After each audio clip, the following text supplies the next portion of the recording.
Hello, everyone. I'm Mary Applegate, co founder and CEO of TeachToTheBrain.com. And this is my husband and partner, John Applegate, and he will be the host of the third video. I'm also co author of Teach to the Brain and the Heart Will Follow 1001 Strategies to Reach the Heart of Every Learner, as well as co founder of the Brain Academy membership site, which, by the way, is up and running. And we are host of the Brain Academy's Teach to the Brain and the Heart Will Follow personal and professional learning series. And I want to welcome you to part 2 of this 4-part free video training series, The Brain Responsive Approach. Thank you, thank you, thank you. Our mission is to grow awareness and create a brain responsive movement 10,000 strong is happening as we speak. It has been exciting to see all the positive feedback and comments you've already left for us on the feed below this video. And a special thank you to those of you sharing our information via social media. Please continue to like, share, retweet, and chat. We really do appreciate your support. In addition, thank you for becoming part of a global community whose mission is to help teachers, parents, coaches, and leaders master the brain responsive approach. If you haven't done so already, make sure you download and print the Brain Responsive Approach Notes booklet. It's attached below this video. Remember, the goal is to guide learners to become self-directed and self-reliant with regards to all the different learning opportunities they are actively pursuing, which leads to success and achievement followed by happiness and contentment. Plus, your job is easier when your learners are self-directed and self-reliant. Here are some reminders from the first video. When you guide someone through a learning process, having considered and planned the lesson based on their needs and their style of learning, we call that brain responsive. When you tell them what to think and correct their mistakes with punitive and negative feedback, ignoring that which they may have done right, we call that deficit remediation. The strategy I offer up in the first video is a powerful strategy you can put to use immediately in your home, classroom, office, or on the playing field. Creating no can't zone, add the opposite can, create the can zone. For example, instead of no, you can't go out to recess until your math assignment is complete, say this: yes, you can go out to recess when your math assignment is complete. Here's another one for parents. No, you can't go out with your friends until your homework is all caught up. Instead, say this: yes, you can stay out until your curfew when you show you're responsible with your schoolwork and you're all caught up. Another powerful one: at dinner time, instead of saying, no, you can't have your dessert until you've eaten all your chicken nuggets, say this: yes, you can have your dessert when your chicken nuggets are gone. A powerful reminder: when those you serve consistently hear affirmative, positive responses as opposed to negative responses, their brains naturally release neurotransmitters that enhance and improve the way they think, feel, and respond. This state of mind is the foundation for hope, desire, and achievement. The state of mind that we reference as being so powerful can be created and influenced by the language of the facilitator. This state of mind that's so powerful can also be created and influenced by an empowerment model, creating conditions in which one can act on their own behalf. This is because the brain responsive approach is an empowerment model. The strategies and tactics used activate power in the learner. Power, the ability to act on one's own behalf. Empowerment, creating conditions where one can act on their own behalf. One of the critical parts of activating power and encouraging new growth and development is understanding the determinants of human behavior. In his book, Power versus Force: The Hidden Determinants of Human Behavior, Dr. David R. Hawkins describes the differences between power and force. Power arises from meaning. Power is always associated with that which supports the significance of life itself. It appeals to that part of human nature that we call noble, in contrast to force, which appeals to that which we call crass. As we list and describe Dr. Hawkins' observations, consider our assertion that deficit remediation represents force and inhibits, while brain responsive represents power and liberates. Dr. Hawkins makes a number of corresponding observations in an effort to further illustrate the differences between power and force. Force must be justified. Power requires no justification. Force is in constant movement. It has an appetite to be fed. Power remains still, giving energy and support. Power is associated with compassion and positive feelings, while force goes hand in hand with aggression and negative feelings. A simple example: when a 4-year-old is testing limits, an adult might use force and swat the child's hand. However, using respectful words that elicit a positive response from the child engages power. When you combine the ideas of power versus force with the 4 power expectations, learners perceive their own power, the ability to act on their own behalf. And this causes the brain to naturally release neurotransmitters that enhance and improve the way one feels and the way one learns. I'd like to take a moment to explain some typical expectations I had posted for years in my classroom. I thought these were effective and appropriate. They were actually ineffective and inappropriate.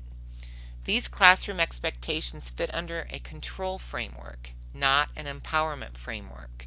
They're followed by common sense facts and solutions to the challenges we face as parents, teachers, coaches, and leaders. This is a slide that came from a presentation I gave to teachers and parents. I was explaining the top essential elements needed in a brain responsive environment, and the very most important element says it right here on the slide: a presence of safety in the learning environment. And as you can see, the crowd wanted to know my top 3. What are my top 3 strategies? And of course, my very top strategy, I'll give it to you right now, is smile. Smile at your learners, smile with your learners, smile when you plan their lessons, smile when you think and talk about them. That reflection should create a positive chemical dump, and they'll know you're safe. That's my top strategy. I would tell anyone, start smiling more at the learners that you teach.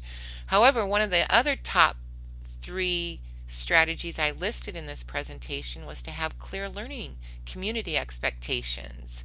And I'll go over those next in the next slide. And of course, my third top strategy was to love them unconditionally, use positive discipline to manage behavior, and never use strategies that impose shame, guilt, or fear in hopes to motivate a child. And this is where the brain responsive approach came from. It doesn't help change behavior. When I elicit shame or guilt or fear, it only encourages hostility and resentment in the learner. And remember, we need to build relationship. The brain likes that. So that was the top 3, but I really want to talk about my mistake in giving these clear community expectations. These are it, and I'm going to talk them out loud. Letter A says, enter classroom quietly and prepared. B, follow directions. C, begin work promptly, stay on task, and work until task is complete. D, signal to speak. E, use respectful language. F, listen while others speak. Now, while I presented these community expectations in a training, I also had these expectations posted in every classroom of the building that I taught in. So all of the teachers had these exact same expectations posted, and the kids had the same expectations coming into every classroom of the building, whether they were 8th, 7th, or 6th graders. Now, these expectations that I'm talking about are common, and they're familiar to most teachers and parents. These rules or directives provide safety among a group working and learning together.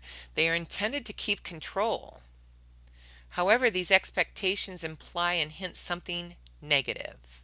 These learning community expectations are actually explaining the rules of how to act, not empowering, and not what we call brain responsive. These expectations imply behavior is to be controlled through a set of rules for which there are rewards and consequences, and sometimes punishments, to be earned or suffered. Force. Deficit remediation framework. This control framework of expectations shows evidence of force, as it will always follow with one of 2 behaviors. Again, a deficit remediation framework. A, the learner will follow the expectations, or B, the learner will not follow the expectations. As their teacher, parent, coach, or leader, you've created a counterforce whether they do or don't follow the expectations. If they do follow the expectations, you have to be prepared to provide the next conditions that lead to success and achievement. In other words, what are the next steps? This is what a learner will ask you as they reflect on the forceful expectations. If they don't meet up to all your forceful expectations, you have to be prepared to provide the consequences that will motivate them to follow your expectations. And now I'm working really hard as a teacher or parent.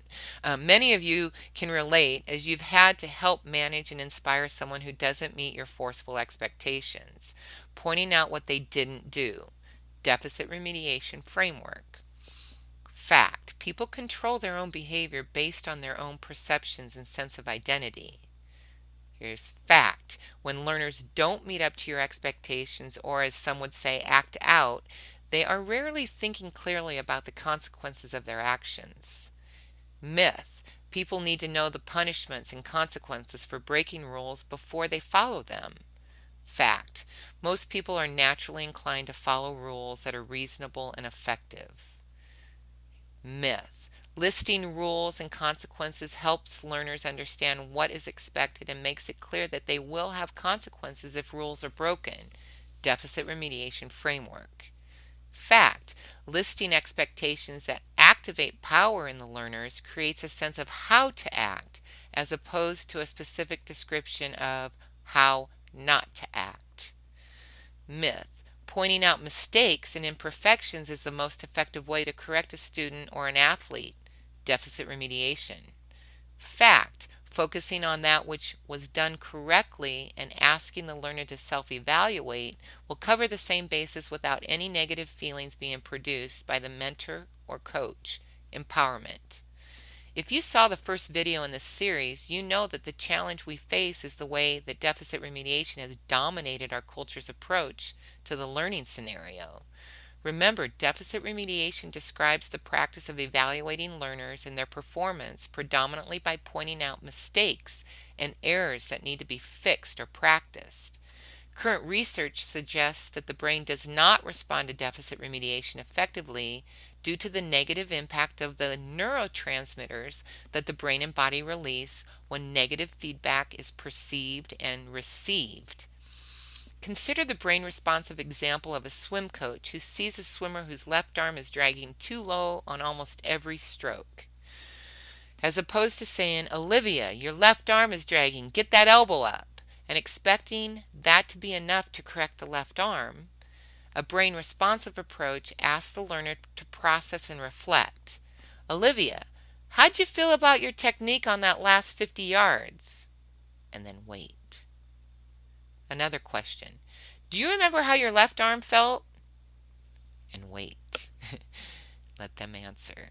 Another question. "What adjustments do you think would help?" And wait. These questions force the learner to engage their own frontal cortex of their brain and reflect on their performance. This will leave the performer, the student, or the athlete feeling as if they have corrected the problem themselves. In the process, the feel-good neurotransmitters being released have a much more powerful impact on the learner. Self-reliant, self-directed. Oh, and by the way, that was you who just empowered them with your strategy and language. So what are the first steps one can take to establish the brain responsive approach? Where does it all begin? How do we put down deficit remediation and uplift learners of all ages? Step number 1, establish what we call the 4 power perceptions. That should say expectations: personal best, dignity and respect, truthfulness, and active listening. These 4 expectations seem reasonable and achievable to learners. They do not elicit the same negative connotations as rules and consequences. And generally, they address any and all behavioral issues that may arise. These expectations also have an intense effect on perception. Learners start to perceive, "I am significant, I am capable, I am responsible, I am successful. Thus, the 4 power perceptions that lead to success and achievement. These power perceptions grow in the learner as they are empowered and expected to give personal best, dignify and respect, be truthful, and use active listening. These expectations are an example of empowerment as opposed to control, or power versus force. In our 6-week online course, The Brain Responsive Approach, you'll have access to more examples of the most effective strategies that help develop self-directed, self-reliant learners. You'll find registration information in the 4th video. For now, it can be summarized as such. If our goal is to inspire and grow self-directed, self-reliant individuals, then we must empower them to feel significant, capable, responsible, and successful. We accomplish this by establishing power expectations that call for best effort, dignity and respect, truthfulness, and active listening. This set of expectations eliminates and replaces any list of rules or consequences for breaking the rules. It is never too late to simplify. Expect personal best, dignity and respect, truthfulness, active listening, which develops power perceptions. I am significant, I am capable, I am responsible, and I am successful, which activates power and self-directed, self-reliant learners. Please download the Power Expectations poster that also is attached below this video to help remind you to expect power from your learners. In addition, click like and share on Facebook, Igniting the Brain Responsive Movement. Also, please leave a comment or question below. Our goal to connect 10,000 will be accomplished. Again, thank you for joining the Brain Responsive Movement. We are charged up and excited to be collaborating with you. And until next video, always remember, teach to the brain and the heart will follow.